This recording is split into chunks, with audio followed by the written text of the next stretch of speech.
நீங்கள் பார்த்துக் கொண்டிருப்பது நியூஸ் 21 செய்திகள். தமிழ்நாடு செய்திகளை உடனுக்குடன் தெரிந்து கொள்ள நியூஸ் 21 செய்திகளை பாருங்கள். உண்மை, உழைப்பு, உயர்வு.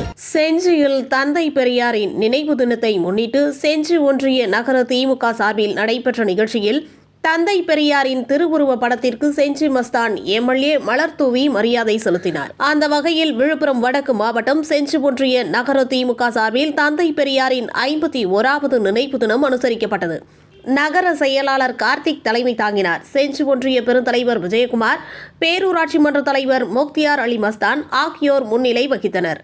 நிகழ்ச்சியில் செஞ்சி பேருந்து நிலையம் எதிரில் அலங்கரித்து வைக்கப்பட்டிருந்த தந்தை பெரியாரின் திருவுருவ படத்திற்கு செஞ்சி தொகுதி சட்டமன்ற உறுப்பினர் செஞ்சி மஸ்தான் மலர்தூவி மரியாதை செலுத்தினார். இதில் மாவட்ட கவுன்சிலர் அரங்க ஏழுமலை, பொதுக்குழு உறுப்பினர் மணிவண்ணன், அரசு வழக்கறிஞர் தமிழ்செல்வி, நெடுஞ்செழியன், பேரூராட்சி மன்ற உறுப்பினர்கள் உள்ளிட்ட திமுகவினர் கலந்து கொண்டனர். நியூஸ் 21 செய்திகளுக்காக ராஜாமணி.